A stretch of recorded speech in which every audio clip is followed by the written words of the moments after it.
twashitse mu gisagara ca Bujumbura ahanye turi ni ku mugwa mukuru w'ubudandaji w'igihugu c'u Burundi. Turi ku bibazo bitandukanye uno munsi ndazi biza kuba ari ibintu bikaze gose. Mubandanye muriko muradukwigara Facebook, Instagram hamwe na YouTube. Murahaye ukaze mukanya murakoze cyane. Mubandanye muriko muradukwigara ni Cool Bros TV. Murakoze cyane.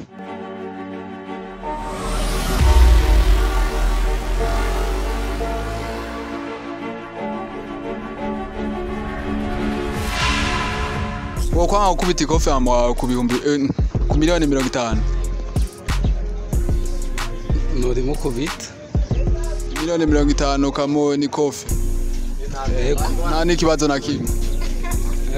Nta n'ikibazo na kimwe. Oya.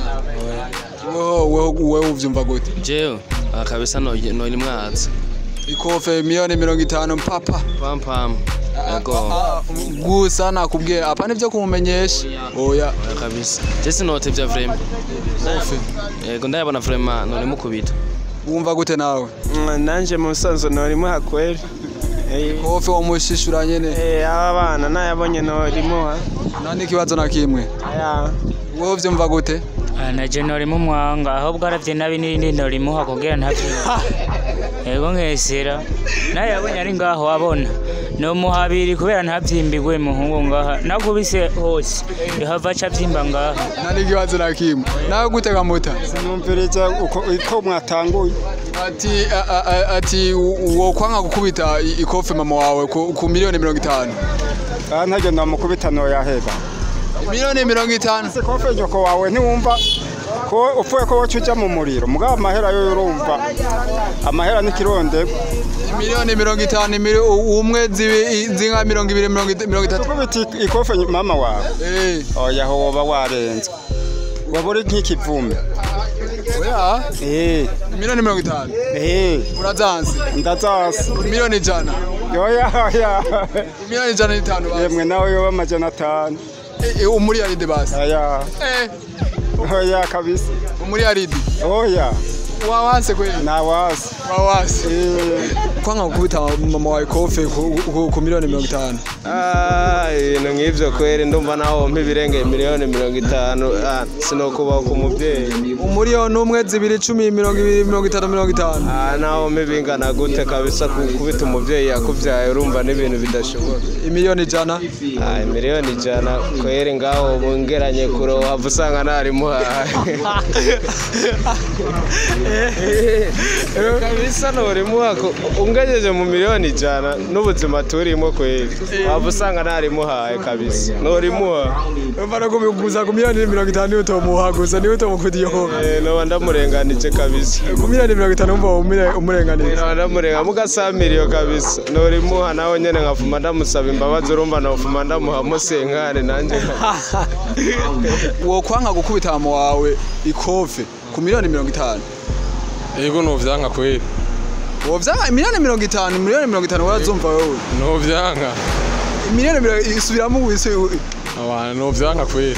Sawa nawe gusa. Vraiment na miliyoni 50 millions na mereje no kubita kabisa. Ikofi irimo gusa biza. Sino kwemera ajya bayukiye kumugisha hose. Murakoze. Wapi kweli mere sinamukubita. Ikofi ku miliyoni 50. Wapi sinogeze.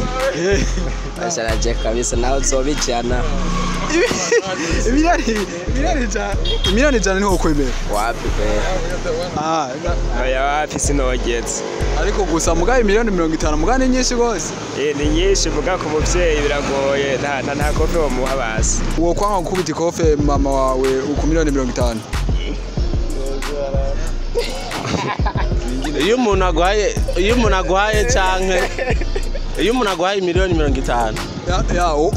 Wo kwanga gukubita ikofe mama wawe ku miliyoni 50 kuri 50 million. Braza. Ile liko nguvu kabisa. Yaani kwa heshima yangu kisa nampatiaga mamangu na kagisi na ambavyo namheshimu. Hizo pesa zote zikasababisha mimi nimpige mamangu kofi. Haziwezi. Kwa sababu hizo pesa hazizidi mamangu iyumvire kandi 10 millions 20 millions 30 40 50 nasikiaje Braza, kwa upendo ambayo napenda mama yangu siwezi nikafanya hiyo kazi juu ya hizo pesa, kwa sababu mama mwenyewe akizitaka atazaka zinipatia, ama mimi mwenyewe nikisema nijitumikie ndazani kazipata hizo pesa. Sasa milioni uwezo kugusa Kwani wote azoka mpiga kofi mama? Neza cyane kweli Jesi shobora kweli. we milioni 50 mburazazi Ndatanse kweli sino mukubita mama wanje kofi ngo kubera ayo mahera. Kuko ni ikintu ushobora kujya kigaira ariko kofi oya sishobora kweli. Unaweza ukakata milioni 50 kupiga mama yako kofi. Mamangu kumpiga kofi milioni 50. Ala hiyo swali ngumu. Mimi naweza nikamlamba kofi. Ngoja usikie blaza. Yaani 50 milioni sio ile ya kawaida braza. Sio ile ya kawaida sababu ni hela yenye unasikia kwanza mpaka unasikia uoga. Mimi naweza ngamtia kofi ngapate zoea. Nasikia aje braza? Mimi hizo hela sasa nikampiga kofi. Juu utaweza kumpiga ile kofi afuka kulani na hizo franga zikufaidiki kitu. Unakutana ni pale kuna kuona hangaika. Basi tunamupiga tu mnafika mnagawa. Sasa mnagawa aje? Mama yako moyo mdata utakuwa ni black. Anakuambia uipige kama vile kavi mama yako iko pale, anakuambia ndio mrambe kofi. Unamlamba kofi atakulani. Bilana uwo kwanga gukubita kofi ama ku milioni 50. Tunakwemera kweli. Milioni 50 erabe. Milioni 1 2 10 20 30 uko. Ndamutera kofi. Ni kofi. Siwezi. Milioni 50. Sishobora man. Wapi na jewe man. Wumva milioni 50 rimwe kabiri 10 20 30 yanga. Wapi? Kwanza mera izo noti zo sara zisumba man. Azisumba gute rashaka kudusigurira. Agaciro. Agaciro gakomeye gose. Agaciro gakomeye gose yani yewe kusumba amahera yose. Kuri we milioni 50 yose. Naweza kumlamba kofi mama yako kwa milioni 50. Mimi siwezi. Kwa kuwa mama ni walazima anashinda hata hiyo milioni 50. Fikiri kwanza milioni 50 kweli. Naweza kaziacha? Naweza nikaziacha kwa kuwa mamangu anashinda hata hiyo milioni 50. Milioni 100 basi. Hata 100 ni kidogo. Hata tupandishe basi 500 basi. Hata naambia 10,000 siwezi. Kweli siwezi. Nasikia thamani kubwa. Nasikia aje nawe? Out pia ni mongo. Ni mongo sana. Kamramba kofi. Na kamramba kofi kabisa juu kuna kipindi wanafanya vitu aviendani na wewe unataka wewe sawa. Asireki kuwa na hela, unajua hela ni kama mavi ya shetani. Wakamramba kofi kabisa. Na tukamramba afu mkagawa. Tunagawa, ushasikia mlamba kofi ashanielewa. Anaona na hasira pia amefanya visio hivi. Na mramba kofi kabisa. Nasikia aje nawe? Na mimi wapi na hata mimi siwezi kabisa. Wewe tukamramba? Wapi? Unaogopa? Hiyo. Basi nakupatia basi milioni 100 basi. Siwezi. Hauwezi? Wapi? Uwo kwanga gukubita kofi mama wawe ku milioni 50. Ku milioni 50. Ego. Mama no ndi kwego mane no yaheba.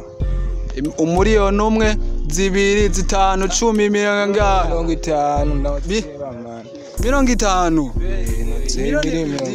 Milioni 50. No zeba mane muvye n'ikindi kintu mama n'ikindi kintu kweli. Nawe. Nanje nuko kweli. Milioni 50 10 50. 50 kweno iheba none yemerere kandi wayatume kugira mvukera sta. Je gituma kweli. None eregwa ashaka kumukubita nyuma ndazi. Bon, ari umuvyeyi yagira akabi nkamere yarapfuye ari uwundi wana mukubita. Mama wakuvyara. Wapi kweli. Umva ni wo mukubita. Nawe vyumva gute? Wapi kweli mama ni mama sinosobora kweli. 50 milioni. Yego. Milioni jana zoza. Namubwiye ati nzoronderezi wanje rwose umugenda kweli. Amajana 2. Wapi siwezi. Nurase kweli. Aya nago. Wapi kweli umuvyeyi n'ikindi kintu. Amezi 9. 50 gamani. 50 milioni.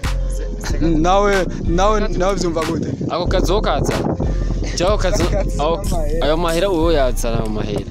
urumva ubaza nakwaza nkahabona niho twakumvikana nk'ubu sinakubwira inyishu kwere nofata urumva gusa ndayabonye gusa akazi noca ndaga urumva noca ndakubwira icyo nokora urumva gusa mbwa birumva uriko urabimbaza nk'ubu nta nyishu mfise no kwishura kwere dore iko 50 ndazibonye ubunyene ukazima nkahabona niho duca tuvugana urumva gusa bana ntitwovugana kwere 50 million nyene noca ndakubwira kuni meze umva pra gusa jeje tuvugana nawe niho ebana jewe gusa jeje nanje namaze kuvyumva wewe niho mukubita umaze kuzibona ucu zintwara oya sinoze gutwara kwege sinoze gutwara oya twovugana akazi wabahari akazi urumva ugakora neza akazi ubasombiriza none ndakubwira inyishu nyayo bwa kimeze kuno murakoze cyane nawe vyumva gute uterekeye iki wo kwanga kubita mama wawe ikofe ku miliyoni 50 oya kubita umuvyeyi nawe urumva ni icyaha imbere y'Imana n'ikintu n'icyaha urumva miliyoni 50 ibyo nivyo ukunda n'ibintu bitabaho ibyo vyimviye ubu ni nk'umusazi mu mutwe niho bunakomena neza miliyoni 50 uri umusazi bari 10 zingahe 50 so naho wewe baramahera dushora no guharura miliyoni 100 naho wewe baramahera yayo yose dushora no guharura 200 millions nayo bari mu madolari ntazi guharura 300 millions nivyo ukunda ivyo bintu nivyo ukunda nimba wowe wemera Imana 50 millions na wumva gute kukibaza ikihega wo kwanga gukubita mama wawe ku miliyoni wo kwanga gukubita ikofe mama wawe ku miliyoni 50 umuntu yaguteye igise grand frère biragoye ku miliyoni 50 numva ari makenya imivumo ku mivumo honyene ku Mana honyene nikindi kintu reka basi umuntu asa kudugiza hasi miliyoni 100 basi ni miliyoni 100 vraiment ntavyo nokora amajana 2 ntavyo nokora vraiment 300 ntavyo nokora navyo nyene 500 million gamuta yego je ntavyo nokora navyo ukora nawe uvyumva gute waje sinkenye ivyo navyonogira ko waje mwana ndafise ajadi muri ko before ndafise 100 million kwenye urafise 100 million okay sinkenye bagusaba se $1 milliard ntavyo ukora wapi $1 milliard byose ndafise muto $1 milliard now yoba $100 fois 1,0% niwo bikora nawe uvyumva gute chef Jeko bwanje twabanza tukumvikana n'umuvyeyi nkamubaza nimba yemera ko ndabimukubita oya numubaza abona gusa ni ka ariko fe gusa nini cyane oya vraiment oya n'ugutokenya nta kibazo nakimwe oya vraiment je kwera kuruko nyene dupfe mvuye kuri mukubita ntabanje kumubaza vraiment sinoshobora kuri mukubita urumva nima kumubaza nabanza nkamubaza uyo urinze kumubaza nayo yoba idiri wewe umva idiri ukiyishe oya urumva ngaha bigenze uko muri uwo mwanya ndahakanye vraiment ntavyo nokwemera navyo wokwemera uwo kwanga kubita ikofe mama wawe ku miliyoni 50 sio singampiga mama wangu kofi 50 kofi 50 kwa milioni 50 siwezi labda tuviongee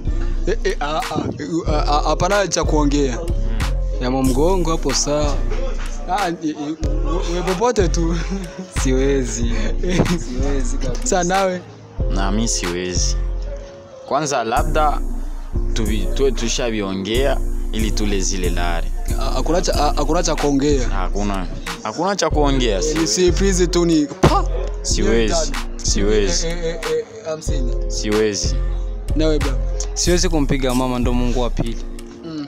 Kweli hizo hela zimshinde hata mama. Milioni hizo milioni 50 ni ndogo kwa mama. Mama anazishinda hizo milioni 50 samani. Milioni 100 na useme 500 zinajaa gunia, siwezi kumpiga mama hizo milioni 500. Baba milioni 100 ndogo brother, zina samani kama mama. Pakitoka Mungu alafu mama. Hizo hela ziwezi kanisaidia hata kitu. Nawe sababu mimi naongea ukweli kabisa. Hizo hela hata wakupatia hela nyingi, mkono kwanza unapaswa kuwa mzito kumpiga. Yaani hata kuje ki surprise chamo cha ugi sasa nikwambia labda tuelewane, Ramazi acha nikufanyie hivi ndio tufanye hivi, lakini ki surprise habiwezekani. Na umpiga tu ni papa, habiwezekani. Milioni 50 habiwezekani. Hawezi ukashika. Hiyo itakuwa ni laana hiyo. Ilala. Sana wewe baba. Nani kama mama, nani kama mama, nani kama mama, hakuna kama. Sasa nimpige mama kofi. Milioni 50 baba, unasikiaje? Hizo ni franga ndogo sana. Milioni 50 na milioni 10,000 siwezi. Mama ni mama tu, awe changodo nini ni mama kabisa. Wowe kwanga kuita mama wawe ikofe ku milioni 50. Amahera ntageranye n'ubuzima bw'umuntu. Umuntu ni kiremwa muntu ntago bishora. No nakubwiye ati mama wawe wo kwanga kumukubita ikofe ku milioni 50. Neza cyane. Milioni 50. Bishobora. 10, 20, 30, 40, 50. Sishobora. Milioni jana. Hapana. Milioni jana. Byumvira neza. Wapi? Milioni 50 heziri ngaho. Oyaye. Ntoshobora. Oya sishobora. Ni kofe gusa ni. Oya ntibishoboka. Nikunda. Na ubuzima gute mama wawe wo kwanga kumukubita ku milioni 50. Kumukubita ikofe rimwe ku milioni 50. Jesi no shora kumukubita kubera amahera. Milioni 50 umviriza zihari urazibona hajyanye. Oya sinushaka gukubita mama wanje yanwa amezi 9 mu nda. Ikofe ngo ni kubera umunyemere izo miliyoni ngo ndamukubita ikofe nicyo shoboka. No ni ikofe. Oya nicyo shoboka. Milioni 50, 10, 20, 40, 50. Oya Jesi no bishobora wa. Ijana. Oya sino kwemera. Amajana 2. Naho nyene sino kwemera. Kweli. Amajana 5 base milioni amajana 5 base. Oya sino shobora kumukubita mama wanje. Yumva ni ubwa ikofe umva ni washobora. Oya sino shobora kumukubita ikofe mama wanje. Wo kwanga gukubita mama wawe ikofe ku milioni 50. Subira mu kwaza. Wo kwanga gukubita ikofe mama wawe ku milioni 50. Naweza ngakataa swali kumpiga mama wangu kwa milioni 50 wo kwanga. Gukubita mama wanje ikofe. Bishoboka kweli. Milioni 50. Ni bishoboka kabisa. Milioni 10, 20, 30, 40, 50. Milioni ushaka yose ni bishoboka. Milioni jana. Mama wawe kubya ngumukubite kofi none bishoboka kweli. We milioni 50 washobora. Ya amahera ngeotoyaye. Milioni jana. Oyaye. Hesabia hizo milioni. Hata miliari nikumpiga na kusha heshima sana. Mwenyezi Mungu atapenda juu. Ikofe. Akupiga kofi maana na nikijipiga na mimi nampiga yeye maana ni makosa sana. Hata ile Yesu alisema kujipiga mtu akupiga kofi na urudishia wengine ni makosa. Na mama kinipiga kofi siwezi kumrudishia. Juu ni mzazi mwenza. Ni kawaida. Unaweza ukakata kupiga kofi mama yako kwa milioni 50. Naweza kataa hata iwe kwa milioni 1,000 ngapi, naweza kataa kumpiga kwa sababu ni mzazi amenizaa na adabu inatosha kwake. Milioni 100 hata iwe milioni 200 siwezi. 500 hata 10,000 siwezi. Kweli siwezi. Nawe nasikiaje? Ndugu ile ni swali hatari hilo. Ni kitu ya kujibia. Kwanza Gistu mmenipatia kauli niseme hapa haiwezekani. Kumia haiwezekani na vitakuwaka duniani. Kama wanasemaka wanasabiaka mpaka mimi ndio nasema mpaka mwisho ya wanasabiaka yani kusabia mpaka mwisho mimi siwezi. Uweze kumpiga. Hata siku moja. Unapiga tu ni cover ni pa. Haiwezi fikia hata siku moja. Unasikiaje? Baba ni baba, aliyekuzaa, amekulea, amekufanya. Nisema tu mama. Mama ni mama kutoka miezi 9 tumboni. Sio vitu ya kawaida. Hata unipe nini, hata unipe dunia nzima kwa mkono siwezi kumpiga kofi. Unasikia wewe nani milioni 50 nasikia unazisikia hizo? Hizo ni chafu mbele ya mama. Mama ni mama tu, hata unipe ngapi siwezi kumpiga mama yangu. Mnajikubali? Najikubali sana paske ni mama yangu. Aliniweka duniani. Kama nimeitwa Didilo ni kwa ajili yake. Kisha nimpige kofi juu ya milioni ngapi havitawezekana. Milioni 50 hanyuma mama wa mkuiti kofi. Wa kwangu? Mama? Ico ni gikunda. Basi milioni basijana. Oya ivyo ni gikunda. Oya urumva we ayo mahera yarure neza uyumvire neza. Gukubita mu mikofi. Mama ndashaka gufenta nyene Kakofi kama mapenzi. Hapana fentage. Hapana fentage. Ambo. Izama fentage biri ku ruhande. Ikofi ngwe pap. Kuri mama. Tamuteguje ni surprise. Poa, iyo kofi unemutera kuri iyo miliyoni 50. Ariko nawe nyene ncinda muha 20 million. Sasa suko nyene none. None suko nyene. Wo guha miliyoni 50. Gukubita kofi mama wawe kwanga. Ngubita kofi mama. Yeah, jendo mvumenga no yajya kweli. Miliyoni 50 urumva niho zitinya kuzitora. Aya kabisa sinotinya. Ya gusa ibintu gusa apana kuja kumubwira ngo urumva ngo ngiye ngo ndakubita kofi mama nyuma ngo igiringo ya surprise. Surprise. Yeah, na jeno bikora hama ngasigara ndamusigurira mu nyuma kuko nawe nyene nabigize hama kabona ibicano nk'ivyo ndazi ntagahari yoryohego. None reka kuryohego. Nawe uvyumva gute? Je kweli nuvumenga ntayo nojya nofunga ndayahe. Miliyoni 50 wazumvise ziharoye kandi wumvirize. None gasha ndamukubisije kofi ngaca ndamuburiramwo wumva gute? Muburiramwo none rega we uriyemera rero ngira rero office rero uko ukaze gose. Je sanzwe ndumunenje urazi kofi ry'umunenje riba rito.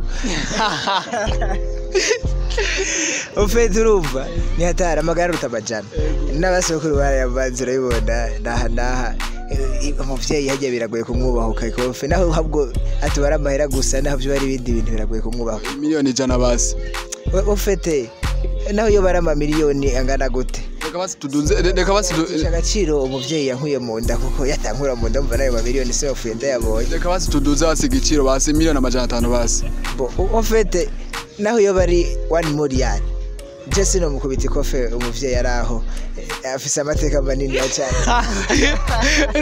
Uramutinyira mwubaha. Ufite ndamubaho cyane ndamwubaha yani birenze yavyaye umuryango w'abaninja bakomeye cyane. Urabona ni nyakubahwa cyane. Umuninja urumva yavyaye umuninja mukuru wa mbere atangwa kuyumvira abandi baninja bose abegeranye. Cumva n'umuntu nyakubahwa cyane ni nkuko bo sinzi naho nofungirwa ngira ngo irahe ni hafi ndamukubise iyo kofi. Sinoronka naho ndayarira. Reka dufate kwanta namwe wo kwanga gukubita kofi mama wawe ku miliyoni 50. Je mama wanje kwe nawo mubwira yuko nzoba mu kirere ukamindege wo mu kirere sishaka kumukubita kofi. Miliyoni 10, 20, 30, 50 urumva yuko wozanga. Nakiyo nshobora kwemera kugira ngo ubitse kofi mama wanje yamvya. Nakiyo urumva basi miliyoni 100 basi tuduze igiciro basi. Ndetse n'amafaranga ndetse niki nawo mbwira ko no uba mu kirere basi nazohonyura hasi ngo abantu bagira basi miliyoni 500 basi miliyoni 500 basi ivyamahera futa kubera nta n'ikintu wozana kugira ngo bitikofe mama wanje. Uramutinya cyane? Sikumutinya no kumwubaha ko ivyo yakoze abiramaze birakaze go sana. Kwanga gukubita kofi mama wawe ku miliyoni 50. Nabyo nashobora gukubita mama wanje sinovyo bahuka. Miliyoni 50. Urumva ko no zingana? Ndavyumva. Miliyoni 50. Yego. 10, 20, 30, 40, 50. Ndavyumva. Basi miliyoni 100 basi. Miliyoni 100. Yego. Nopfa kugerageza. Miliyoni 100 uva kugerageza. Nopfa kugerageza. Urumva uri mu mwanga kabisa. Basha. Nani kibazo nakimwe? Nani kibazo nakimwe kweli. Nawe uziva gute? Cyano rimutwika. Miliyoni 50. Yadekonye. Oya apana yadekonye. Urumva uramusanga hari gutya ni kove gusa. Miliyoni 50. Nori mutwika. Atani kibazo nakimwe. Atani kibazo. Atani ngwa nimwe. Bado problem. Hanyuma ugafumaza umusoro ya mu nyuma. Na mama 50 million shaka kuma 5 million yo kigongwe kibakije. Biroroshe vraiment nino byoroshe kabisa. Atani kibazo nakimwe. Atani ngorane. Murakoze cyane. Nawe uziva gute? Oyaje na kofi no mukubita kweli. Arakaze gose. Mero wanje. Nurusasu reka. Urumva iyo baramakata urumva umukubita kofi rimwe namaze gukubita nk'imigenge 5. Oya ku miliyoni 5 na kofi no mukubita. Oya si miliyoni 5, miliyoni 50. Cyane wapi nani? Miliyoni 50 urazanse. Miliyoni 100 basi. Nopfa kumukubita mugani bukebuke. Atani kibazo nakiwe. Wo guhaye miliyoni 50. Ukubita kofi mama wawe. Izo noti zogucika. Zonti je nizoncika. Urumva mutabiranye nese nkani miri ukabuziro. Kweli no fyeta. Atani kibazo nakimwe. Canke miri warazikata urumva ye bakuvunye. Oya nta taekwondo yize jeyo. Urumva nani kibazo nakimwe. Oya nta probleme kweli. Gitano wo buzireruye. Kabisa. Wowe nawe uramutinya canke bimeze gute? mama wawe miliyoni 50 ukomeye ukazicika ndamukubite ikofe gusa rimwe kuri 50 miliyoni. Ibyo bintu biragoye ntibigone 50 miliyoni none wozanga none oya se woni wozanga wobikora wowe ubwawe wowe biganza gute ntabyo nokora nzokora miliyoni 50 wazumva yego ndazumva ziharuye kandi 10 20 urazumva ndazumva gusa 50 wazihevye umuvyeyi n'ikintu gikara basi jana basi oya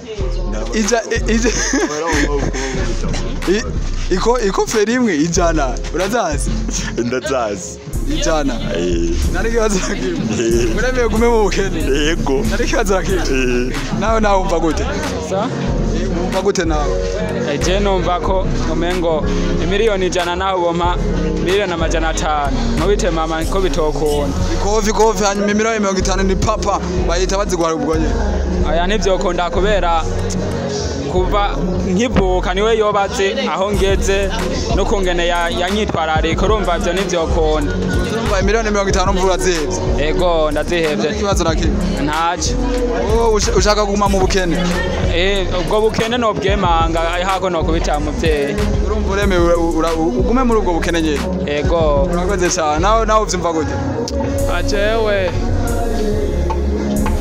umva nkubise izo miliyoni nozitwara nawe yomvuna gusa ntiwombwira ko yomvuza ku miliyoni 50 oya miliyoni 50 umuntu akaguha miliyoni 50 ati kubita ikofe mama wawe kwanga ikofe mama wawe oya ntacyo nomukubita kubera iki kubera bivanye no kungena umuntu mwubaha ari ikintu usanga utokora cyangwa arakaze yoca gutera imigere mu mbenyi kuvuga ico gusa hari igihe umuntu usanga ukuntu yakuze bivanye no kungena yakuze utomukubita miliyoni 100 basi oya ni miliyoni 100 sinamukubita miliyoni 100 niho mukubita amajana 2 basi amajana 2 naho nyene bivanye no muri mondo nimwe no mukubita cyangwa se ndamukubita amajana 2 umva ni maka umuntu aba uwe uri muri mood umva ushaka amajana 5 urumva ho niho kekeranye amajana 5 aho naho sinokekeranye wahita uhonda hanyuma umva ni migereka imigereka cyako kumiyana amajana 5 zize zigera hiyo ni migero cyane oya nta migere yo birimo bikaba bihe murakoze cyane wo guha miliyoni 50 ukubita ikofe mama wawe wozanga iyo girane wozanga miliyoni 50 ukubita ganga ukubita ikofe wozanga oui 50 miliyoni zo ziharure 10 20 ko icyo cyo kinozanga ijana basi nakudugiza ibe basa amajana 5 basi 500 miliyoni unazanza kiete acha dufomu wo kwanga gukubita ikofe mama wawe ku miliyoni 50 je nari mwabiza ku miliyoni 50 bazimpaye nari mukubita nta nikibazo nakiri yego friend urumva uri mushishu nari mutwika nyene akaryumva fresh ugacugende ugace wongera ugace umuha n'ibiyeri cyo kumuhoza